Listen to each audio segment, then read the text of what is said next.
এবার মা সানি ইব্রাহিম আলাইহিস সালামকে রেখে এক কদম সামনে দেয়, একটা নজর পিছনে দেয়, একটা কদম সামনে দেয়, একটা নজর পিছনে দেয়। সন্তানের জন্য কাঁদতে কাঁদতে মা সানি কাফন মুখে দিয়ে কাঁদতে কাঁদতে ঘরে চলে গেলেন।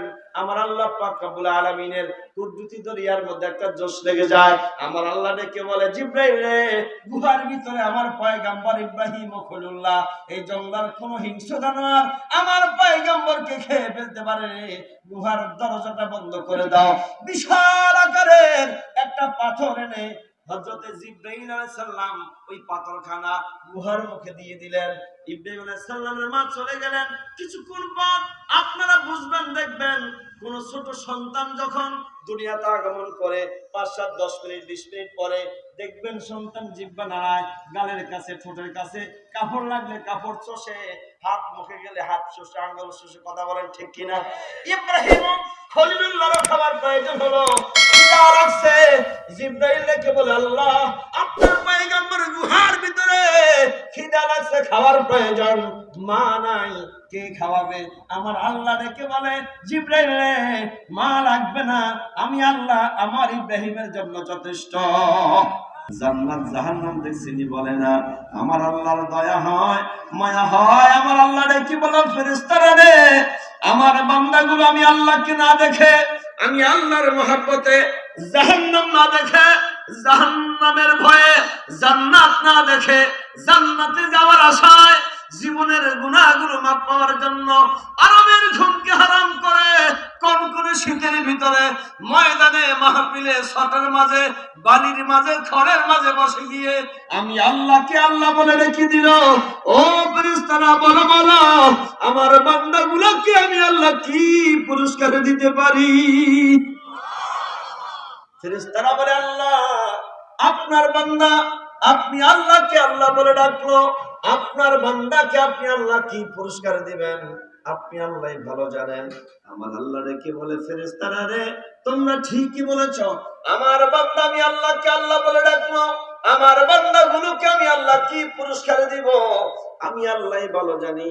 তবে ফেরেশতারা তোমরা সাক্ষী থাকো, নোট করো, ওই ময়দানে মাহফিলে যারাই বসে গেল আর প্রাণ ভরে আমি আল্লাহকে আল্লাহ বলে রেখে দিল, আমি আমার সবগুলা বান্দার জীবনের গুনাহগুলো মাফ করে দিলাম। যে আল্লাহকে আল্লাহ বলে ডাকলে আল্লাহ জীবনের গুনাহগুলো মাফ করে দেয়, ওই আল্লাহকে প্রাণ ভরে ডাকতে রাজি আছে কি নাই? বাবা আমার আল্লাহ পাক যাকে যতটুকু কণ্ঠ দান করেছেন, যতটুকু সুর দান করেছেন, শক্তি দান করেছেন, লাফাইয়া চিল্লাইয়া হালাইয়া নয়, প্রেম ভক্তি মুহাব্বত ভালোবাসা নিয়ে জীবনের গুনাহগুলো মাফ পাওয়ার জন্য, জীবনের গুনাহগুলোর কথা খেয়াল করে ওই লাম আকারে মাওলাকে রাজি এবং খুশি করার জন্য আল্লাহর কাছে সবই আছে, একটা জিনিস নাই, নাই মিথ্যা নাই, ওটার সবই সত্য। ভাই ঠিক কিনা বলেন? আল্লাহর কাছে সবই আছে, একটা জিনিস নাই, নাই মিথ্যা না, ওটা রাখো তাই, যাইবার বেলা কইয়া গেলে জিতার আশা নাই, ওই একবার সাথেইকা যাইবা এমন হবার নয়, সবাইকে যাইতে হবে আদার ঠিকানায়। অন্ধকার ঠিকানায়, অন্ধকার কবরে সবাইকে যাওয়া লাগবে কি লাগবে না? ওই গানায় আল্লাহ আপন, আল্লাহ প্রিয়, আল্লাহ মালিক শাহী, বলুন আল্লাহ আপন, আল্লাহ প্রিয়, আল্লাহ মালিক শাহী, আল্লাহ ছাড়া ত্রিভুবনে আপন কেহ নাই। সাদা কাপড় তোমার আপন, আর তো কিছুই নাই, কবরেতে শুয়ে দেখবা পাশে কেহই নাই, ওরে ডানে মাটি বামে মাটি, নিচে হবে মাটি, দিবে না কেউ ওই কবরে তোমায় শীতল পাটি, ওরে ডানে বামে মাটি আর ওই উপরেতে বাঁশ, ডানে বামে মাটি আর ওই উপরেতে বাঁশ, কোনদিন জানি হয় রে ভাইয়া তোমার সর্বনাশ। আরে আল্লাহ আপন, আল্লাহ প্রিয়, আল্লাহ মালিক শাহী, বলুন আল্লাহ আপন, আল্লাহ প্রিয়, আল্লাহ মালিক শাহী। আল্লাহ ছাড়া ত্রিভুবনে আপন কেহ নাই।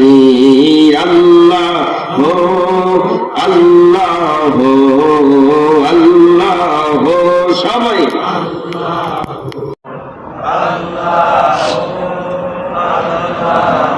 সুখের সংসার করবা বলে ঘরে আনছ নারী, সুখী দিন কাটাইবা বলে করলা একটা বাড়ি।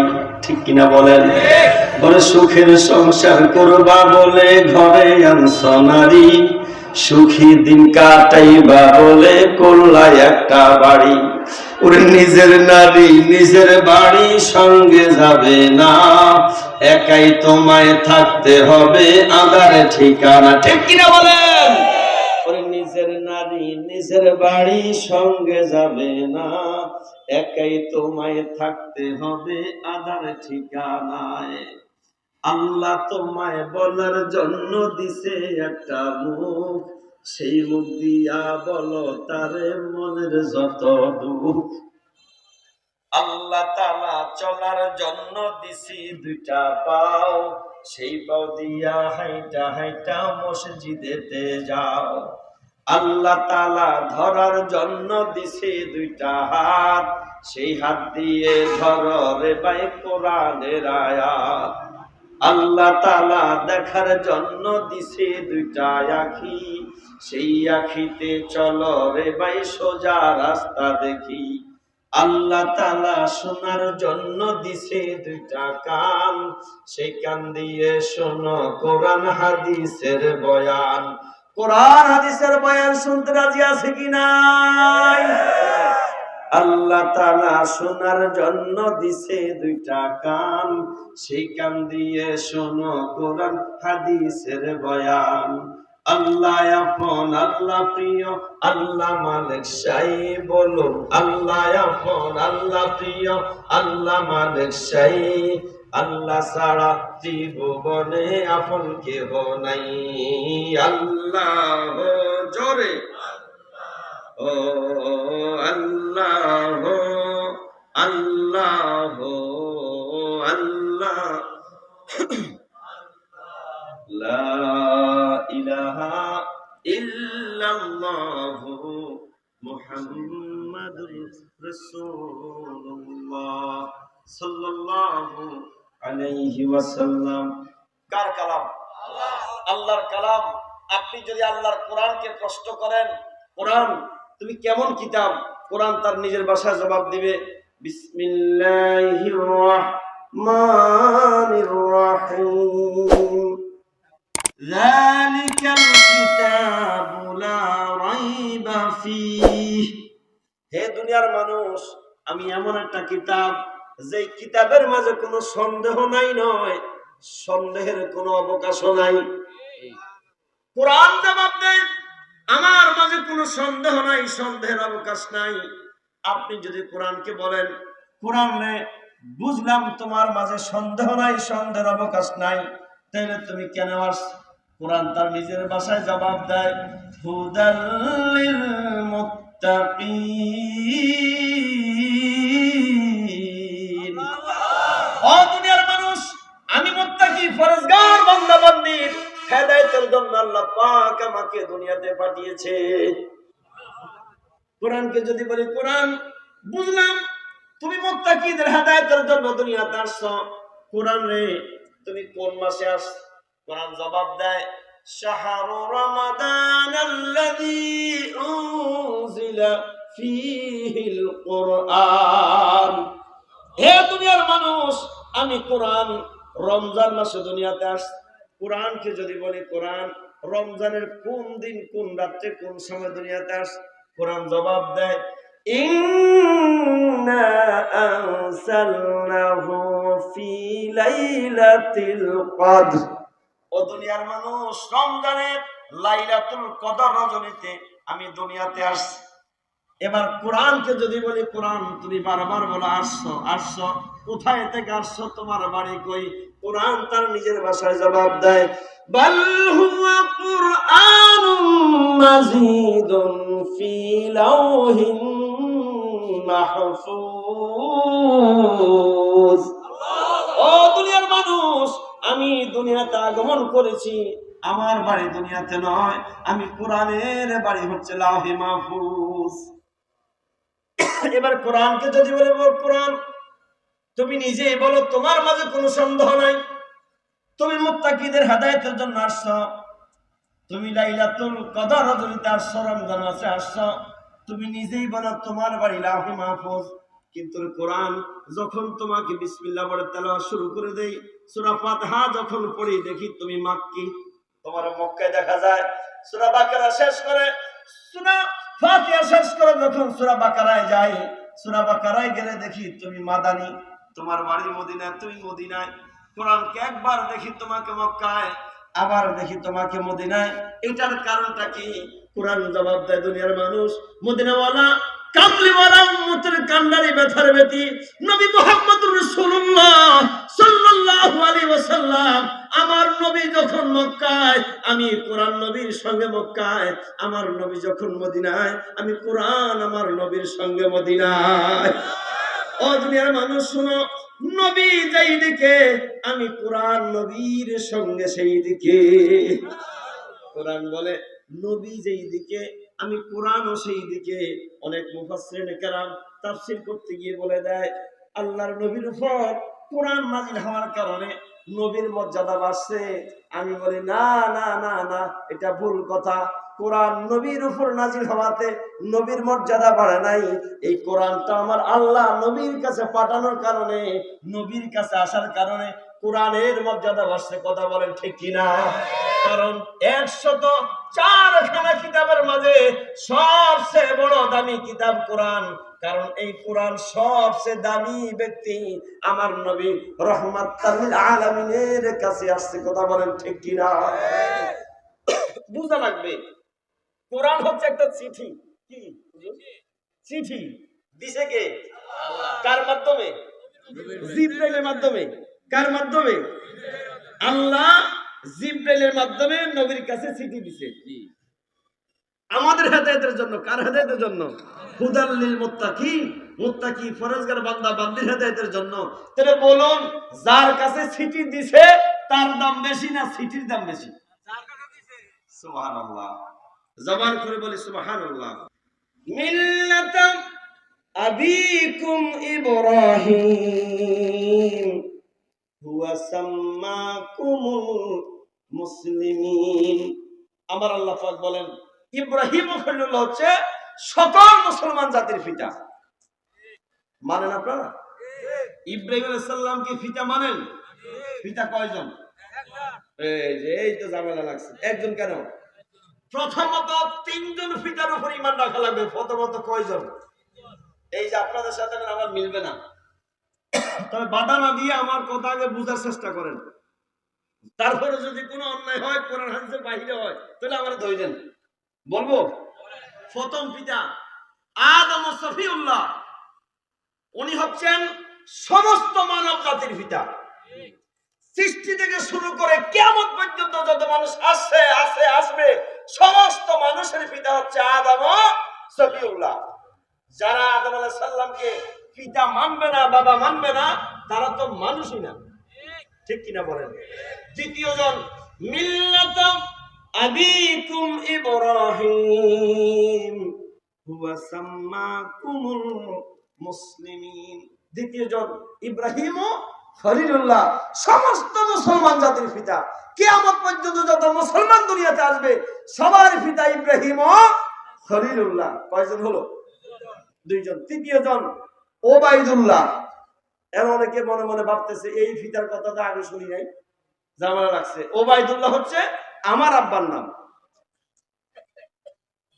আপনি 3 নম্বরের নিজের বাবার নাম বলবেন, তাহলে যে ব্যক্তি 3 নম্বর পিতা ওবাইদুল্লাহ বা আপনার বাবা হাসনাতুল্লাহ, নিয়ামতুল্লাহ, রহমতুল্লাহ যাই হোক, নিজের পিতাকে বাবা না মানবে, তাহলে তার পরিচয় কি হবে? নিজেরাই চিন্তা করেন।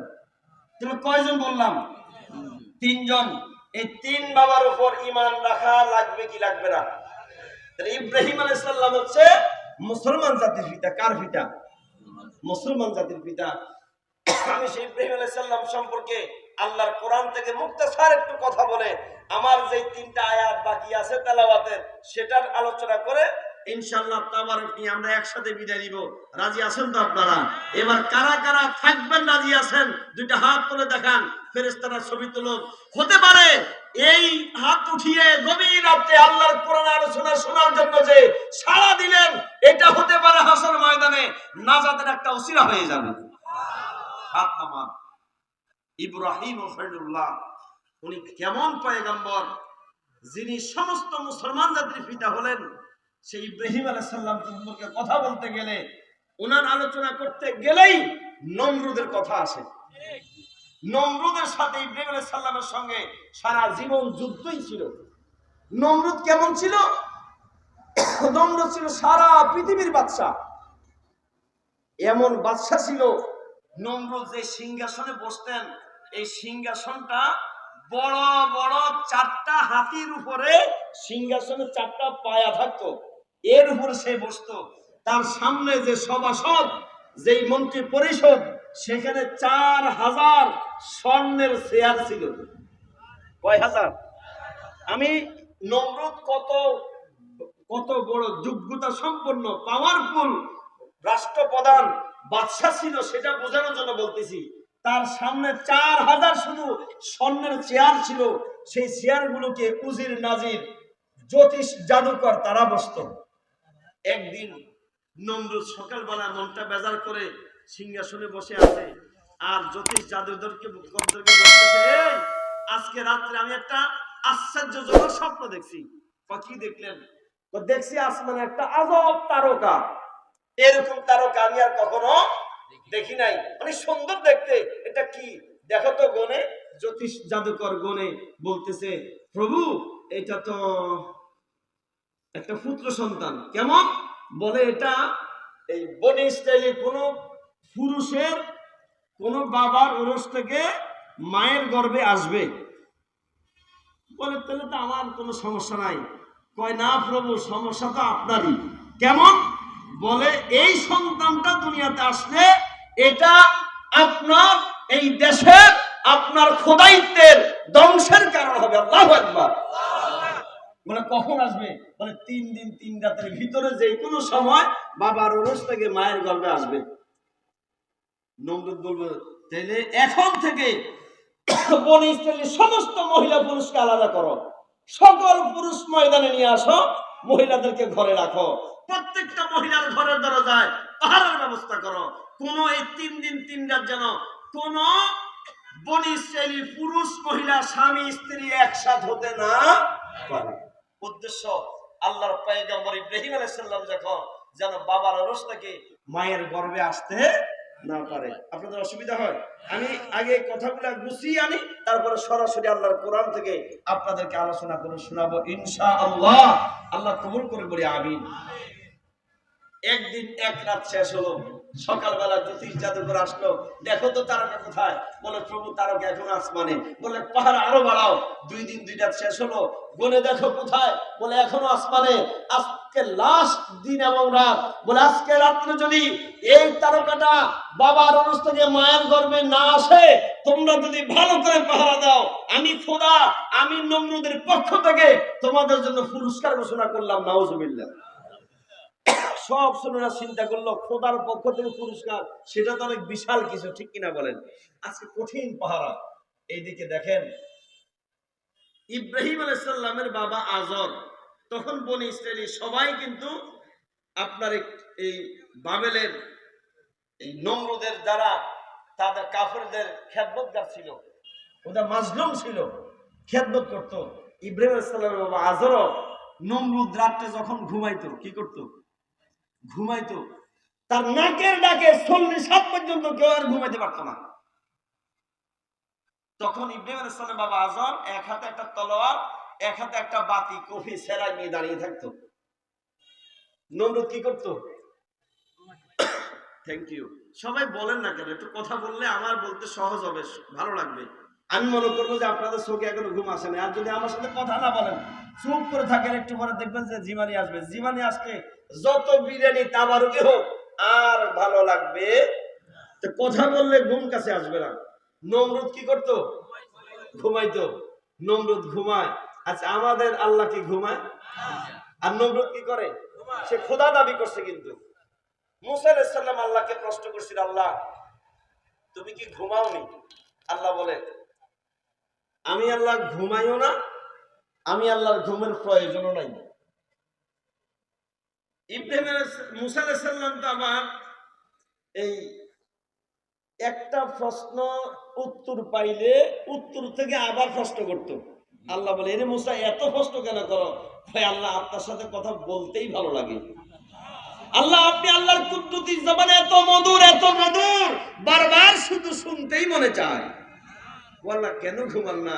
আল্লাহ সেদিন বলেছিল, মুসা উত্তরটা কি ডাইরেক্ট চাও না প্র্যাকটিক্যাল চাও?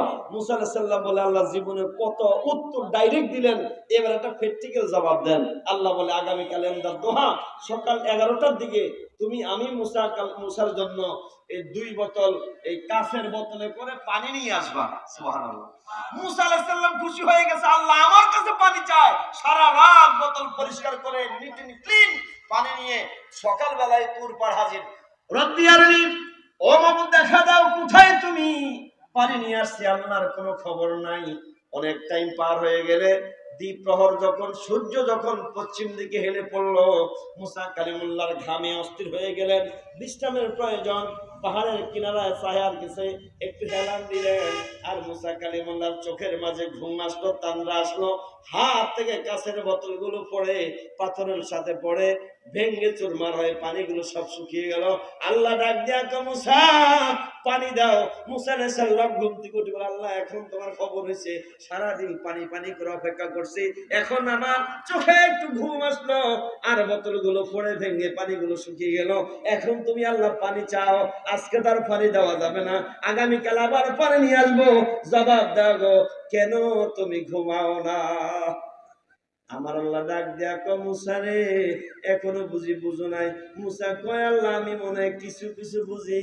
আমার আল্লাহ ডাক দিয়া কয়, ও মুসা বোতল কেন পড়লো? বোতল কেন ভাঙলো? কেন পানি পড়ে গেল? মুসা কালিমুল্লাহ আল্লাহ আমি একটু তান্দ্রা ছিল, চোখে ঘুমের বান আসছিল, ঘুম আসছিল, এই জন্য হাত থেকে বোতলগুলো পড়ে ভেঙে গেছে।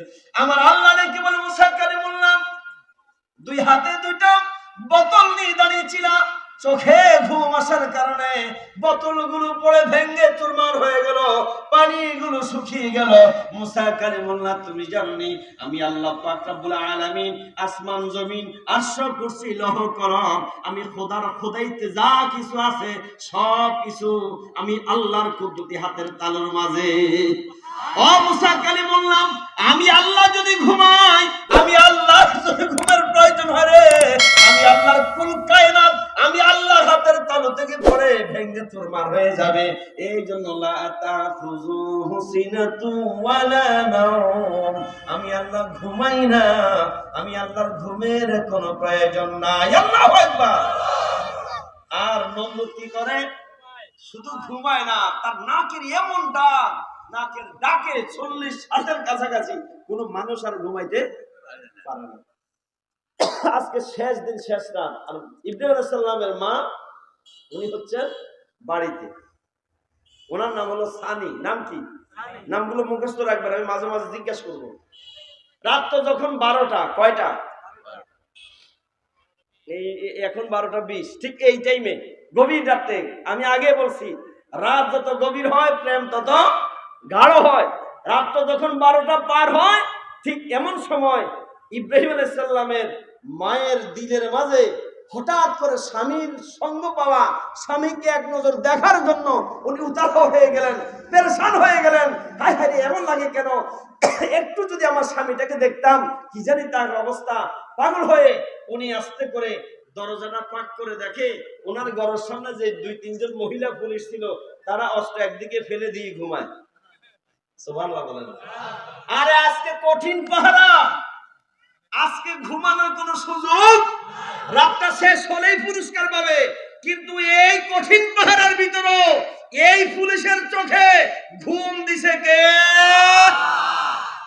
সানি যখন দেখলেন, ইব্রাহিম আলাইহিস সালামের মা যখন দেখলেন এরা ঘুমায়, প্রেম আরো গাঢ় হয়ে গেল, পাগল হয়ে বের হয়ে গেলেন।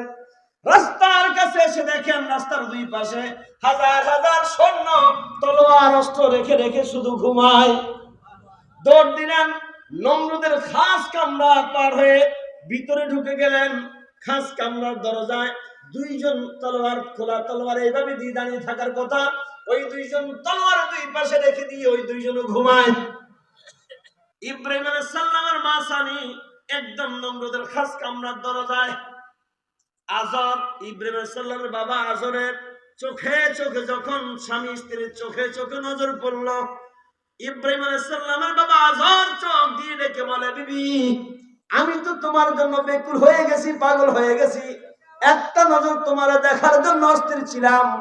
আর ইব্রাহিম আলাইহিস সালামের মা সানি ইনিও চোখের ভাষায় বলে, আপনি পাগল হয়ে দাঁড়িয়ে আছেন আর আমি পাগল হয়ে ছুটে আসছি। চোখে চোখে কথা বলে, কিসে কিসে? মুখে কথা বললে নমরুদের ঘুম ভাঙবে, ভাঙলেই তো বিপদ, কারণ দুইজন বনে ইসরায়েলি। চোখে কি কথা বলা যায়? হ্যাঁ যায় হুজুর, এই যে কয় যায়, কেমন যায়? শুধু চোখে যে মনের কথা বলে, চোখ দিয়ে শুধু কথা বলা যায় না, চোখ দিয়ে মনের কথা বলা যায়। হাজার লোকের সামনে যার সাথে যার মনের সম্পর্ক, ভালোবাসার সম্পর্ক, দিলের সম্পর্ক, প্রেমের সম্পর্ক, দূর থেকে এইভাবে তাকাইয়া শুধু চোখের ইশারা দিছে, যাকে ইশারা দিছে হাজার মানুষ কেউ বুঝে নাই, যার সাথে যার সম্পর্ক সে বুঝে ফেলছে কোথায় কখন যাওয়া লাগবে, ঠিক কিনা বলেন? এই জন্য চোখ কিসের কথা বলে? মনের কথা বলে। আমাদের বাবা ইব্রাহিম আলাইহিস সালামের বাবা আজর, ওনার মা সানি চোখে চোখে কথা বলে। সুবহানাল্লাহ। বিবি এখন উপায় কি? আমি তো পাগল হয়ে গেছি, বলে আমি তো পাগল হয়ে দৌড়ে ছুটি আসছি, উপায় কি? আমার হাতে তো তলোয়ার, এক হাতে কফি, মনটা চায় তোমার সাথে একটু কথা বলি, আলিঙ্গন করি। ঠিক এমন মুহূর্তে একজন জিন বা পরী আজরের শুরুতে এসে বলে, হুজুর আর নো টেনশন, বাতিটা আর কফিটা আমার হাতে দেন। সুবহানাল্লাহ। আপনারা যান। যেই মাত্র জিন বা পরী বাতি আর কফি হাতে নিল, ইব্রাহিম আলাইহিস সালাম আর ইব্রাহিম আলাইহিস সালামের মা সানি দুইজন নমরুদের মাথার কাছে, আল্লাহু আকবার, নমরুদ ঘুমায়, নমরুদের মাথার কাছে একত্রিত হলেন। আর ওই মুহূর্তে ইব্রাহিম আলাইহিস সালামের বাবা আজরের ওরস থেকে মা সানির গর্ভে চলে আসে ইব্রাহিম ও খলিলুল্লাহ। আমার আল্লাহ ডেকে বলেন, নমরুদ আমার পয়গম্বর, আমার হাবিব পয়গম্বর ইব্রাহিম ও খলিলুল্লাহকে বাবার রোজ থেকে মায়ের গর্ভে আনার জন্য বাধা দিতে গিয়ে লক্ষ লক্ষ সৈন্য মোতায়েন করলাম, হাজার কোটি টাকা খরচ করলাম, আর আমি আল্লাহ সেই ইব্রাহিমকে তোমার মাথার পাশে রাইখা তার বাবার রোজ থেকে তার মায়ের গর্ভে ঢুকাইয়া দিছি। আল্লাহু আকবার। সকালবেলায় জ্যোতিষ জাদুকর আসছে, বলে তাড়াতাড়ি বলো কি খবর, মন বেজাল। তো বলো না কেন? কয় প্রভু, কি কয় এটা তো বাবার অরস থেকে মায়ের গর্ভে চলেই আসছে। তো বলো কি কখন? কয় রাতের শেষের দিকে। সুবহানাল্লাহ। বলে আজকে থেকে 1 বছর বনিষ্ঠলি কোন মহিলার গর্ভে যদি কোন ছেলে সন্তান হয়, সাথে সাথে কতল। নাউজুবিল্লাহ। হাজার হাজার সৈন্য কতল হলো। ইব্রাহিম আলাইহিস সালামের মা উনি গর্ভবতী, প্রতি মাসে মহিলারা এসে এসে বনিষ্ঠের সকল মহিলাদের পেট চেক করে, কার গর্ভে পেটে বাচ্চা আছে চেক করে, যাদের পেটে বাচ্চা আছে ওই ঘরের দরজা টিক মার দেয়, ওদের ঘরে সব সময় খবর আদান প্রদান হয়, কখন প্রসব বেদনা হবে, কখন বাচ্চা হবে, বাচ্চা হলেই ছেলে হলে কতল করে দেয়। নাউজুবিল্লাহ। মা সানি অস্থির হয়ে গেলে, আরে আমার গর্ভে তো সন্তান, কিন্তু মা সানি বলে কি, আমি একটা জিনিস ফলো করছি, যখন আমার সন্তানের বয়স 8 মাস 9 মাস প্রায় হয়ে গেল, আমার পেটটা অনেক বড় হয়ে গেল, সন্তান আসার সময় হয়ে গেল, নমরুদের লোকেরা যখন আমার ঘরে আসি আমার পেটে হাত দেয়, পেটে হাত দেওয়ার আগেও আমি দেখি আমার পেটটা অনেক ওজন ভার, কিন্তু মহিলারা আমার পেটে হাত দেওয়ার সঙ্গে সঙ্গে আমি খেয়াল করি আমার পেটটা যেন পাতলা হয়ে যায়, হালকা হয়ে যায়, বাচ্চা হয়ে যায়, ওরা কিছুই বুঝে না, চলে যায়। যখন গভীর রাত্রে একদিন অমাবস্যা রাত, রাতের অন্ধকার, অমাবস্যার অন্ধকার, গভীর রাত্রে মা সানির চিনচিন চিনচিন প্রসব বেদনা শুরু হয়। তখন আমাদের আপনার পিতা ইব্রাহিম আলাইহিস সালামের মা সানি বলে, না, এতদিন পর্যন্ত যে আমার সন্তানটাকে রক্ষা করেছে, পাহারা দিয়েছে, জানি না আমি সে কে, কোথায় আমার সন্তান পালিয়ে যেত, কোথায় আমার সন্তান উদয় হয়ে যেত, আমার পেটে চলে আসতো, এটা মনে হয় কোনো ছেলে সন্তানই হবে। আর যদি ছেলে হয়, নমরুদের লোকেরা আমার চোখের সামনে কতল করবে, এটা আমার সহ্য হবে না, আমি এই সন্তান ঘরেই প্রসব করাবো না। রাতের অন্ধকারে আমার পিতা ইব্রাহিম খলিলুল্লাহর মা সানি আস্তে করে অন্ধকার দিয়ে জঙ্গলের ভিতরে ঢুকে গেলেন। গভীর জঙ্গলের ভিতরে গিয়ে মা সানির প্রসব বেদনা যখন বেড়ে যায়, মা সানি দেখেন একটা গুহা দেখা যায়, উনি গুহার ভিতরে ঢুকে গেলেন। গভীর মনোযোগ, একদিকে রাতের অন্ধকার, দ্বিতীয়ত অমাবস্যার অন্ধকার, তৃতীয়ত গুহার ভিতর অন্ধকার। মা সানি বলে, আমি গুহার ভিতরে আমার হাতের তালু খুলে নিজের হাতের তালুটা পর্যন্ত নিজে দেখি না, এমন অন্ধকার। ওই গুহার ভিতরে আপনার আমার পিতা ইব্রাহিম খলিলুল্লাহ দুনিয়াতে আগমন করলেন। মা সানি বলেন, আমার সন্তান ইব্রাহিম যখন দুনিয়াতে আগমন করেছে, অমাবস্যার অন্ধকার, রাতের অন্ধকার, গুহার অন্ধকার, আমি মা সানি দেখলাম আমার সন্তানের চেহারার আলোতে অন্ধকার গুহা আলোকিত হয়ে গেছে। মা সানি সন্তানের দিকে তাকিয়ে তাকিয়ে কান্দে, সন্তান রে, এমন একটা সময় তুমি দুনিয়াতে আসছো, যদি ঘরে প্রসব করাতাম, নমরুদের লোকেরা এসে তোমায় কেটে ফেলতো, মেরে ফেলতো, গুহার ভিতরে তোমাকে প্রসব করো না, এমন একটা সময় তুমি আসছো রে বাবা। সকাল হয়ে যাচ্ছে, দিনের আলো শুরু হয়ে যাবে, দিনের আলো হলে দুনিয়ার মানুষ জানাজানি হয়ে গেলে গুহার ভিতরে এসে তোমাকে ওই লোকেরা মেরে ফেলবে, আমার চলে যাওয়া লাগবে। বাবারে, সন্তান হওয়ার সঙ্গে সঙ্গে তো মায়ের স্তনে দুধ আসে না রে বাবা, আমি কেমন একটা হতভাগী মা, সন্তান প্রসব করলাম, একটু স্তন দুধ পান করাতে পারি না। এবার মা সানি ইব্রাহিম আলাইহিস সালামকে রেখে এক কদম সামনে দেয়, একটা নজর পিছনে দেয়, একটা কদম সামনে দেয়, একটা নজর পিছনে দেয়, সন্তানের জন্য কাঁদতে কাঁদতে মা সানি কাফন মুখে দিয়ে কাঁদতে কাঁদতে ঘরে চলে গেলেন। আমার আল্লাহ পাক রব্বুল আলামিনের কুদরতি দরিয়ার মধ্যে একটা জোশ লেগে যায়। আমার আল্লাহ ডেকে বলে, জিবরাইল রে, গুহার ভিতরে আমার পয়গম্বর ইব্রাহিম খলিলুল্লাহ, এই জঙ্গলের কোন হিংস্র জানোয়ার আমার পয়গম্বরকে খেয়ে ফেলতে পারে রে, গুহার দরজাটা বন্ধ করে দাও। বিশাল আকারের একটা পাথর এনে হযরতে জিবরাইল আলাইহিস সালাম ওই পাথরখানা গুহার মুখে দিয়ে দিলেন। ইব্রাহিম আলাইহিস সালামের মা চলে গেলেন। কিছুক্ষণ পর আপনারা বুঝবেন, দেখবেন কোন ছোট সন্তান যখন দুনিয়াতে আগমন করে 5, 7, 10 মিনিট 20 মিনিট পরে দেখবেন সন্তান জিহ্বা নাড়ায়, গালের কাছে, ঠোঁটের কাছে, কাপড় লাগলে কাপড় চষে, হাত মুখে গেলে হাত চষে, আঙ্গুল চষে, কথা বলেন ঠিক কিনা? ইব্রাহিম খলিলুল্লাহর খাবার প্রয়োজন হলো, খিদা লাগছে, জিবরাইল কে বলে, আল্লাহ আপনার পয়গম্বর গুহার ভিতরে খিদা লাগছে, খাওয়ার প্রয়োজন, মা নাই, কে খাওয়াবে? আমার আল্লাহ ডেকে বলে, জিবরাইল রে, মা লাগবে না, আমি আল্লাহ আমার ইব্রাহিমের জন্য যথেষ্ট। যাও জিবরাইল, যাও তুমি গুহার ভিতরে আমার পয়গম্বরের ডান হাতের দুইটা আঙ্গুল আমার ইব্রাহিমের মুখের ভিতরে ঢুকিয়ে দাও। এই দুইটা আঙ্গুল যখন জিবরাইল ইব্রাহিম খলিলুল্লাহর মুখের ভিতরে ঢুকিয়ে দিলেন, ইব্রাহিম আলাইহিস সালাম সুস্থ শুরু করে দিলেন। আমার আল্লাহর পক্ষ থেকে এক আঙ্গুল থেকে মধু আর এক আঙ্গুল থেকে দুধ বের হওয়া শুরু হয়ে গেছে। যেই মাত্র ইব্রাহিম খলিলুল্লাহর খিদার প্রয়োজন, খিদা লাগে, খাবার প্রয়োজন হয়, উনি নিজেই দুইটা আঙ্গুল মুখে দেয়, দুধ আর মধু খায়, আবার বের করে, খিদা লাগলে আবার মুখে দেয়। এমন করতে করতে 7-8 দিন পার হয়ে যায়। মা সানি ঘরে বসে বসে কান্দে আর মনে মনে ভাবে, 7 দিন পার হয়ে গেছে, আমি কেন এমন ভুল করলাম, কেন সন্তানটাকে গুহার ভিতরে আমি প্রসব করালাম? ঘরের ভিতরে প্রসব হতো, আমার সামনে যদি মেরেও ফেলতো, ওই মৃত সন্তানের শরীরটা, দেহটা আমি আমার কলিজার সঙ্গে লাগাইয়া আমি আত্মতৃপ্তি পাইতাম। এখন আমি গুহার ভিতরে প্রসব করে আসলাম, কোন হিংস্র জানোয়ার কি খেয়ে ফেললো? যদি নাও খায়, এই 7 দিনে আমার সন্তান মরে তো পচেই গেছে, শুটকি হয়ে গেছে।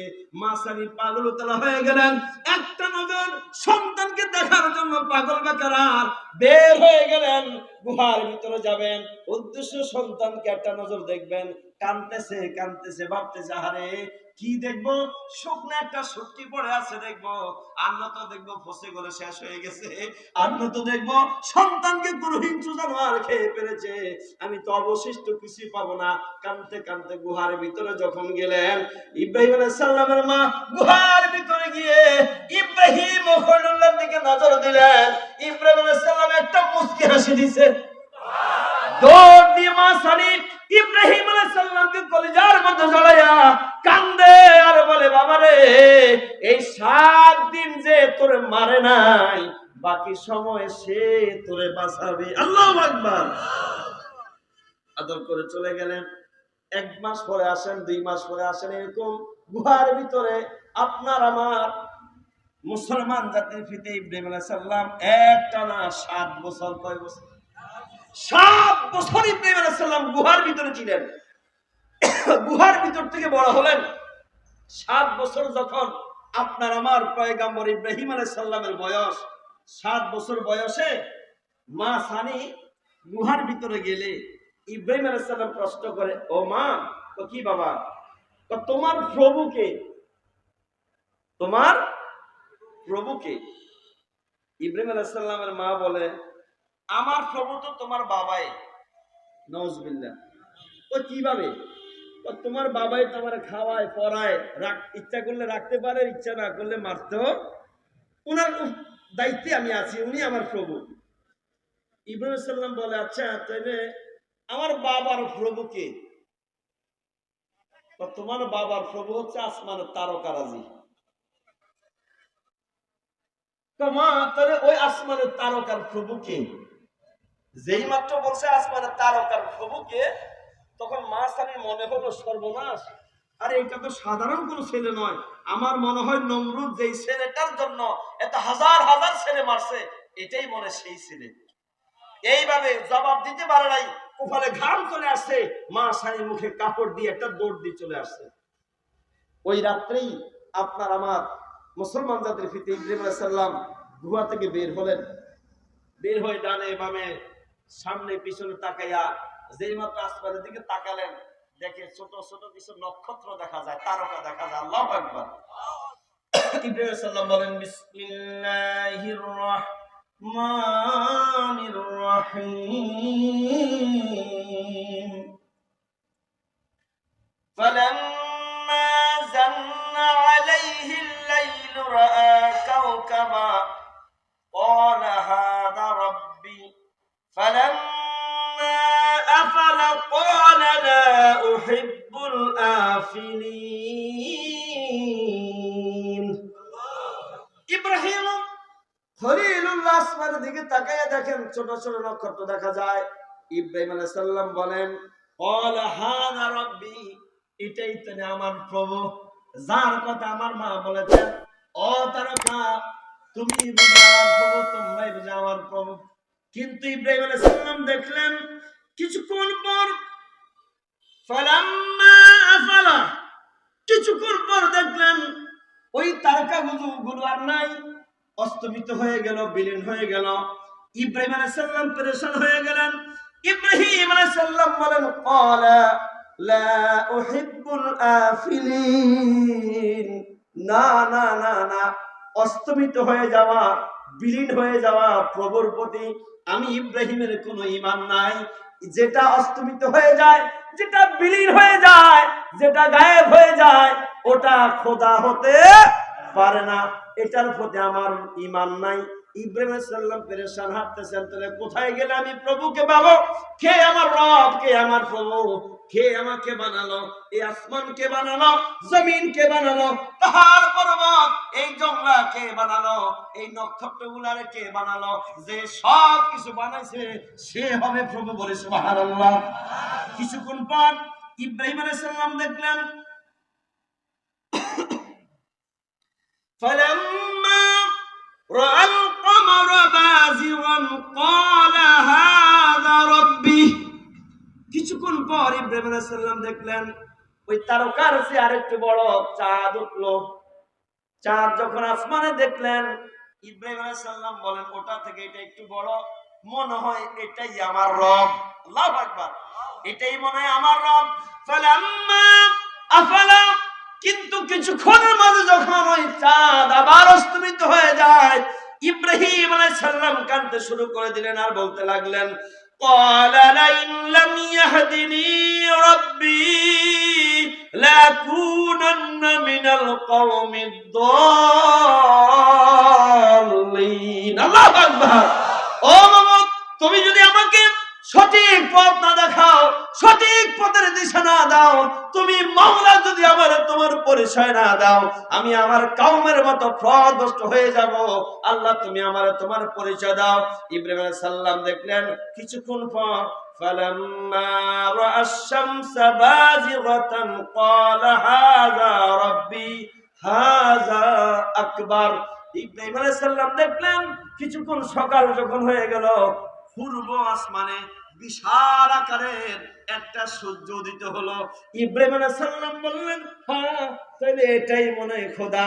হাযা আকবার, এটা তো সবচেয়ে বড়, খোদা তো বড়ই হবে।